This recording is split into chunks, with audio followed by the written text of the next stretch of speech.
There's a dark side to discipline, and this was exposed to me by one of my friends that just got divorced. Today, I'm going to show you that everything that you believe about discipline is probably wrong, because that's what he found out. My name is Craig Ballantyne. I'm the host of Early to Rise Radio, and I have a different definition of discipline than almost anybody else on the planet. And today I want to share that with you because it'll help you stay away from the same situation that caused my friend to get divorced. You see, he entered one of those online discipline challenges and he completed it. And not only did he complete it once, he did it twice. And as soon as he was finished doing it the second time, his wife walked out on him with the kids. Why? Because he spent half his day chasing the discipline challenge and the other half of the day with his face glued to his phone running his business. And he ignored what mattered. And that's why there's a dark side of discipline, because I see so many people chasing other people's definitions of discipline, random definitions of discipline, all for some pats on the back on the internet from some strangers that they've never met, will never meet, and they ignore what really matters in order to get that validation. I don't want the same thing to happen to you. Today, I'm going to show you how to figure out your specific definition of discipline,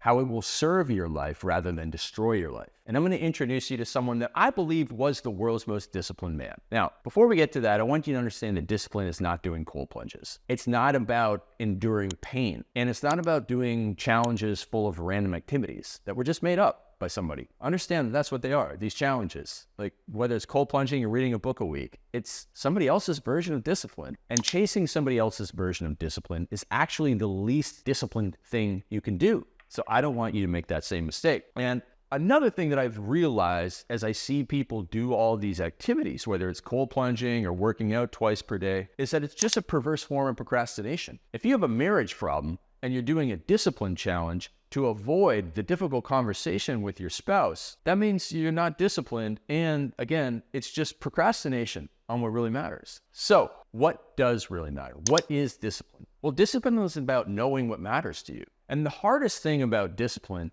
is doing the thinking of figuring out what really matters. I take people through exercises that help them find their values, what really matters to them and their family, and then creating a vision for their future. And the values and the vision should drive every daily decision. That is all you need to be a disciplined person. It's like having core values in your business. If you have 3 to 5 core values that everybody understands, and that are recognized when people do them and celebrated, you don't need a 400-page employee manual because you know how to operate based on the core values. And likewise, if you have a value and vision for your life, you don't need somebody else's definition. You don't need to enter some competition where people say, okay, yeah, now you're disciplined after you've gone through my random series of activities. You don't need that validation because you have your values and your vision, and not somebody else's discipline distraction. So yeah, I know. So I'm talking about something that isn't as sexy for the Instagram as cold plunging. I'm talking about thinking, the thinking man's version of discipline. But trust me, this is what's gonna hold you on track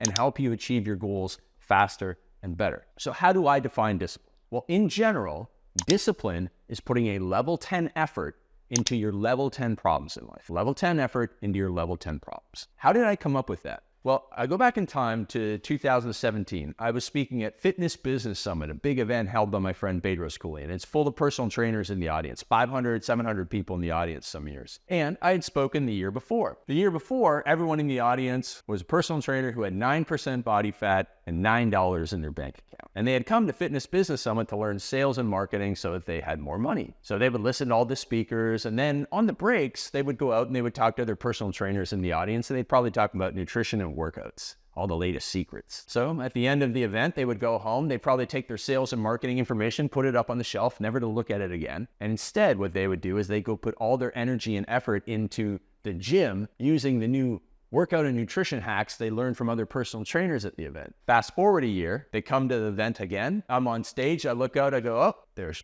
that guy, there's that girl, I see them. And this year, they had 8% body fat and $8 in their bank account. So they had gone home and put a level 10 effort into a level 1 problem. They went home and put a level 10 effort into the gym to get down to 8% body fat. But that made no difference in their life. And then what they did is they put that sales and marketing on the shelf, so they put a level 1 effort into their level 10 problem. Their level 10 problem was that they were broke and didn't know how to sell. Fast forward a year later, nothing had changed because they put a level 1 effort into it. And that's where I realized that these people can be super disciplined in the gym, right? Everybody who sees somebody at 8% body fat goes, wow, that person's super disciplined. No, they just built systems around something that they enjoy. They enjoy going to the gym. They enjoy the recognition of being ripped. It's not really discipline. The discipline for them would have been studying sales and marketing, but they avoided it. So putting a level 10 effort into a level 1 problem is the opposite of discipline. Putting a level 10 effort into a level 10 problem is discipline. That's how I came up with that. Now, you're probably saying, well,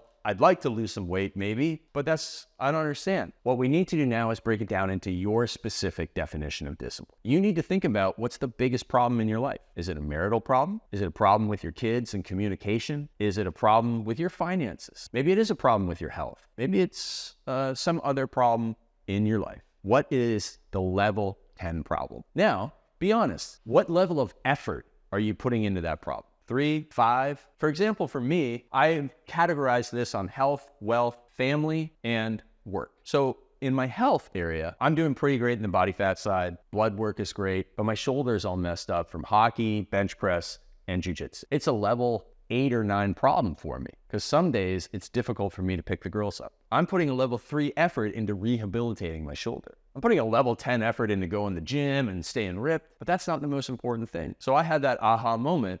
And this year, I'm dedicating and putting more discipline into a level 10 effort in my shoulder so that I get rid of that problem and it doesn't stop me from enjoying time with my family. You can do that, again, for your health, your wealth building, which is your investments and your savings, your family, so your marriage, your dating, your kids, and for your work. Like for me, I want to write another book. I wasn't planning it. I wasn't talking to experts. I didn't know what to do. I was stuck. I was putting a level 1 effort into something I really wanted to do. So I changed that up. I hired experts.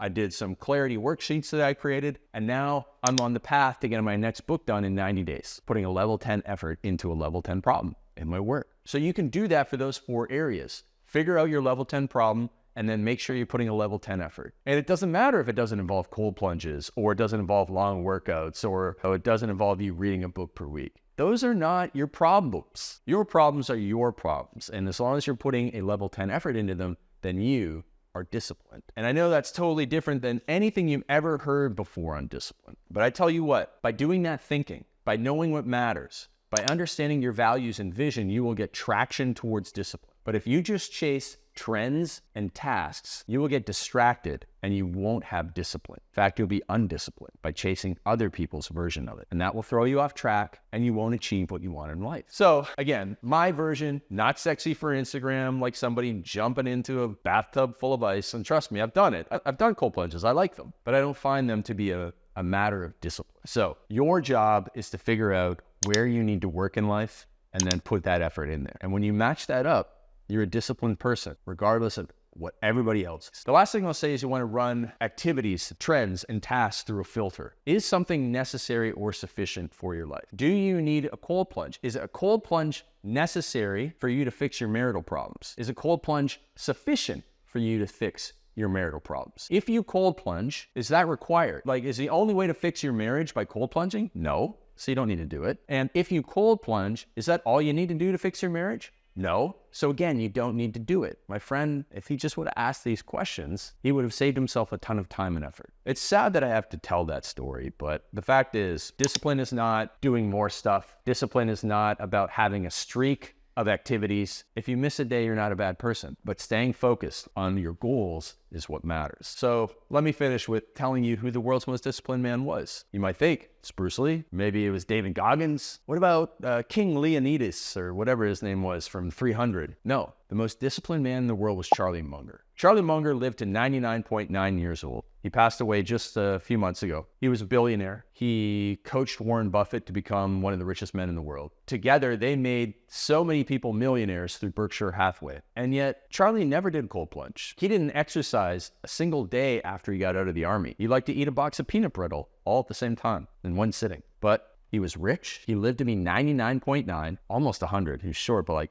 30 days or something. He was married and had 5 kids. When people go to be disciplined and they join all these challenges and they join the gym, what are they really going for? Are they going for the results of those things, or are they going for the things? And if you look at the results that Charlie achieved in life, even though he didn't do any of those things that are called discipline, he achieved everything that everybody wants because he knew what mattered. He focused on what mattered, and he said no to what didn't matter. And this is a man who, when he was 31 years old, he was broke, divorced, and his 8-year-old kid died of leukemia. He was down on his luck, but he figured out what mattered and stayed disciplined to his level 10 problems. So there you go, my friend. He had it all. He achieved it all through his discipline because he knew what mattered. He did the thinking, and that was what set him free. So that's my version of discipline. Totally different than everybody else. That's why what everybody else believes in discipline is wrong. And I don't want you to suffer from the dark side of discipline by getting off track and chasing other people's definitions. That's the least disciplined thing that anybody can do. My name is Craig Ballantyne, host of Early Rise Radio. I would love to hear what you think about my version of discipline. Does it match up with yours? And what your level 10 problem is that you're going to go and fix. Drop it in the comments below, and we'll see you in the next show.